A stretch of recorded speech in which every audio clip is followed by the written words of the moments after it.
नमस्कार, मैं हूं शम्स ताहिर खान और आप देख रहे हैं वारदात। ये कैसा दौर, कैसे लोग, कैसी जिंदगानी है कि हमको किस तरह जीना है समझाना नहीं आता। इश्क, मोहब्बत, प्रेम, दोस्ती, ये सभी आज उलझन में है कि इनका धर्म क्या है, ये किस मजहब के मानने वाले हैं या किस मजहब के लोग इन्हें माने। क्या करें, जब मोहब्बत से भी उसका मजहब पूछा जाने लगेगा तो यही तो होगा। मेरठ में एक घर के अंदर कमरे में एक लड़का लड़की अकेले थे, दोनों बालिग। तभी यूपी के मुख्यमंत्री आदित्यनाथ योगी की बनाई संस्था हिंदू युवा वाहिनी के कुछ लोग वहां घुस आते हैं। इसके बाद शुरू होता है इश्क के हिंदू और मुसलमान होने का खेल, एक ऐसा खेल जिसकी एक पार्टी पुलिस भी बनती है।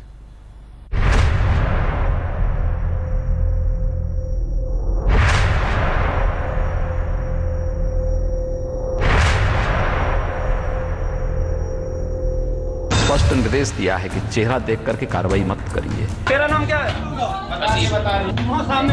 अपराधी को अपराधी के अनुसार ट्रीट करिए, किसी भी जाति का हो, किसी भी मत और मजहब का रहने वाला हो।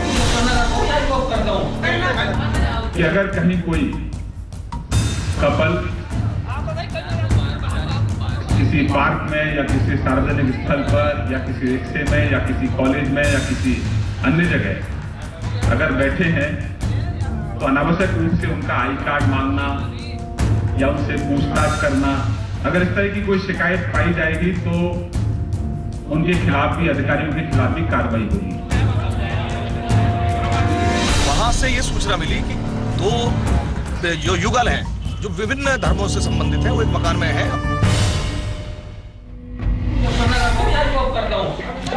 नाम क्या है, धर्म क्या है, रिश्ता क्या है? दो अलग अलग धर्म के लोग एक साथ एक कमरे में कैसे बैठे, कैसे बैठ सकते हैं? नाक चीज और क्या हो सकती है, बड़ा खतरा और क्या हो सकता है? कानून व्यवस्था के लिए इससे खतरनाक चीज और क्या हो सकती है? अनेकता में एकता और विभिन्नता में अखंडता वाले भारत देश के दो भारतीय नागरिक एक साथ एक कमरे में नहीं बैठ सकते, एक दूसरे से प्यार नहीं कर सकते, क्योंकि दोनों हिंदुस्तानी होते हुए भी दो अलग अलग धर्मों के हैं। और अपने यहाँ तो हर धर्म के ठेकेदार मौजूद हैं जिनकी दुकानदारी धर्म से चलती है। तो फिर वो कैसे बर्दाश्त करेंगे लव को, क्योंकि दो धर्मों के बीच होने वाले लव में उन्हें हमेशा जिहाद दिखाई देता है। पर चलिए, इनकी तो दुकानदारी है, इनकी राजनीति ऐसे ही चमकनी है, पर इनका क्या करें? कानून और कानून की धाराओं से लैस इन पुलिस वालों को अच्छी तरह पता है कि कानून क्या है और गैर कानूनी क्या, जुर्म किसे कहते हैं और बेगुनाही क्या होती है। पर क्या करें, लखनऊ में खुद को चमकाने की मोह में फर्श तो छोड़िए, आईपीसी की धाराएं तक धूल बैठी। संविधान से लेकर आईपीसी यानी भारतीय दंड संहिता तक ये कहती है कि एक बालिग लड़का और लड़की अगर किसी घर के कमरे या चारदीवारी के अंदर अकेले हैं और दोनों मर्जी से साथ हैं तो वहां कानून का डंडा नहीं चल सकता। ये उनकी निजता का मामला है। मगर इतने बड़े बड़े और पढ़े पढ़े अपने आईपीएस अफसर लखनऊ के आदेश के आवेश में आकर ये तक भूल जाते हैं कि एक प्राइवेट और बंद कमरे में बालिग लड़के लड़की का मर्जी से मिलना अश्लीलता फैलाने के दायरे में नहीं आता। मगर फिर भी वो इसी धारा में लड़के के खिलाफ केस बनाते हैं, उसे अदालत ले जाते हैं और फिर जेल, और दलील देते हैं कि ये सब इसलिए क्योंकि लड़की के घर वालों ने शिकायत की थी। गौर फरमाइएगा, लड़की ने नहीं, है ना कमाल। बदल रहे इस दौर में सिर्फ कपड़े बदल लेने से काम नहीं चलेगा, हमें अपनी सोच भी बदलनी होगी। आने वाला वक्त उनका होगा जो बदलाव से प्यार करते हैं। यह हंगामा, ये विरोध हमेशा से होता आया है, लेकिन इनसे प्यार और दोस्ती को कुचला नहीं जा सकता। करीब 2.5 मिनट के इस मोबाइल वीडियो को हमने आपको दिखाने से पहले सैकड़ों बार सुना। हमें तो नहीं सुनाई दिया कि इस लड़के ने कहा हो कि वो लड़की का धर्म परिवर्तन कराने लाया था, जबकि वीडियो इसी संगठन के लोगों ने बनाया है जो जबरन गुंडई पर उतारू। क्या पता, शायद ये अंतर्यामी है। मेरठ में हिंदू युवा वाहिनी के इन ठेकेदारों ने मोरल पुलिसिंग का ठेका उठाया। न पुलिस को इतला दी, न प्रशासन का कोई बंदा साथ था। बस झुंड बनाकर निकल पड़े और शास्त्री नगर इलाके में इनके हत्थे चढ़ गया ये प्रेमी जोड़ा। आगे बताने की जरूरत नहीं कि क्या हुआ, तस्वीरें झूठ नहीं बोलती। सूचना ये मिली थी कि एक लड़का और लड़की जो अलग अलग धर्मों के हैं वहाँ पर संदिग्ध अवस्था में घुसे हुए हैं, जबकि उनका वहाँ कोई मतलब नहीं है। वो आए, चाबी से खोला कमरा और उसके अंदर वो संदिग्ध लड़कियां लाते हैं और इस तरीके के लोग जिन्होंने कमरे मकान लिए हुए हैं केवल इसी पर्पस के लिए वो उन्हें किराए पर देते हैं।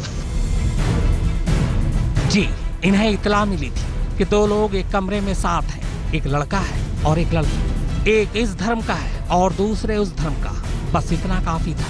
फिर क्या था, घर में घुसकर प्रेमी जोड़े को घसीटते हुए पुलिस थाने तक ले जाया गया। रोमियो की कोई जाति तो नहीं थे, उसका कोई संप्रदाय भी नहीं था। स्पष्ट निर्देश दिया है कि चेहरा देख करके कार्रवाई मत करिए, अपराधी को अपराधी के अनुसार ट्रीट करिए, किसी भी जाति का हो, किसी भी मत और मजहब का रहने वाला हो।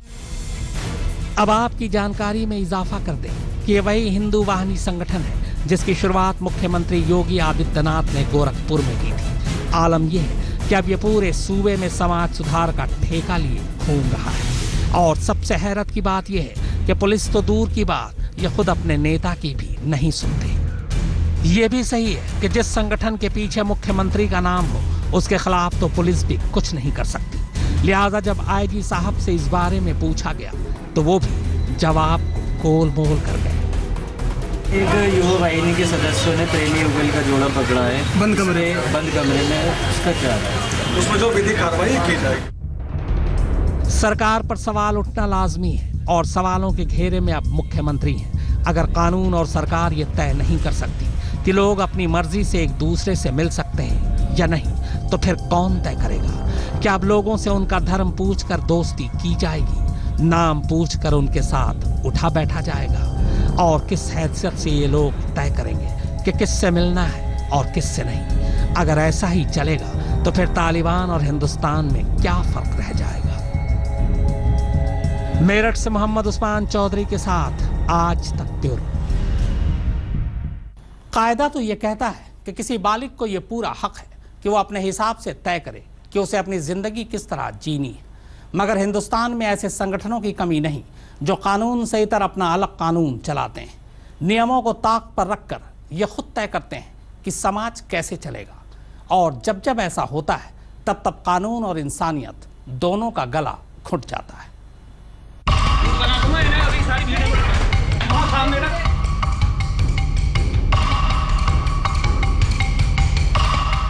खौफ आंखों में, होंठ सूखे हुए, पैर डंडे खा खा कर अब चलने के काबिल बचे नहीं और हर चंद सेकंड पर मोहब्बत करने का सिला मिल रहा है।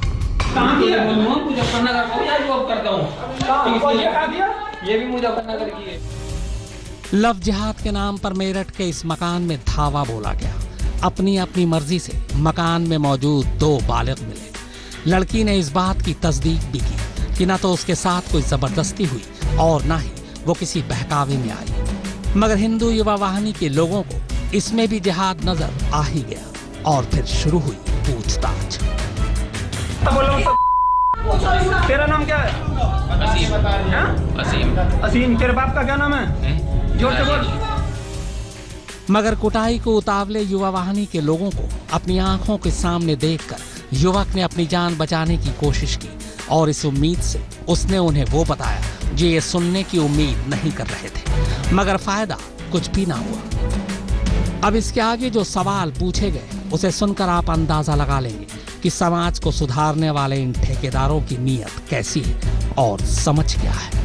ये धर्म परिवर्तन कर रखा है? नहीं। और कैसे तुम दोनों ने माँ बाप के नाम अलग है, तेरा नाम अलग है? हिंदू वाहिनी के नेताओं के दबाव और लड़की के घर वालों की शिकायत पर पुलिस ने युवक वसीम के खिलाफ धारा 294 के तहत मामला तो दर्ज कर लिया। मगर मामला सामने आने के बाद अब पुलिस की इस कार्रवाई पर ही सवाल उठने लगे हैं। पहले तो इन तस्वीरों को देखिए। क्या इन्हें देखकर ऐसा लग रहा है कि लड़की को जबरदस्ती यहाँ लाया गया, जबकि वो खुद पूरे टाइम लड़के के साथ उसका हाथ पकड़े पूरी बहादुरी से खड़ी रही? वहीं इस मामले में कानून कहता है कि जिस धारा 294 के तहत पुलिस ने युवक पर मामला दर्ज किया है वो सार्वजनिक स्थल पर अश्लील हरकत करने पर लगाई जाती है, मगर घर के अंदर ऐसी कोई धारा लागू नहीं होती।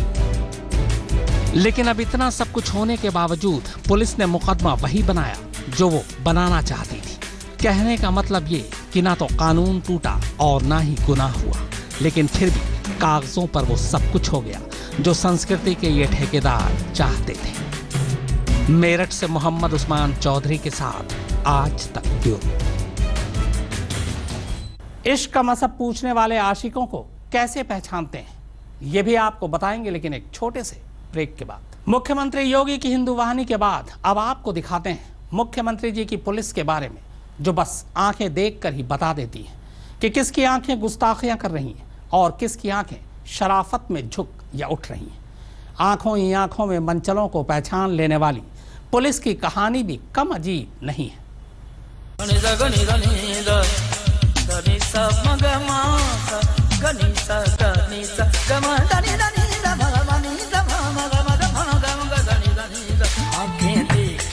तो मैं देखता रह गया, आंखें उठकर झुकी तो अदा बन गई, आंखें झुककर उठी तो अदा बन गई। एक आंखें और इतना हुनर,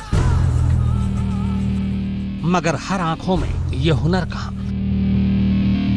आंखों में ये अदा, ये कज़ा तो ऊपर वाला बस कुछ चुनिंदा आंखों को ही देता है। आंखों का यही हुनर यूपी के थानेदारों की आंखों में उतर आया, बेहद पारखी, इतनी की आंखें देखकर बता देती हैं कि आंखें खानदानी हैं या सड़क छाप। काश कि ये पहले मिल गई होती तो यूपी में कभी चोर चोरी न कर पाता, लफंगा लड़कियों को न छेड़ता, खूनी खून न कर पाता। ज्यादा नहीं बोलूंगा, बस यूं समझिए कि यूपी में राम राज्य जो अब आया वो बहुत पहले आ जाता।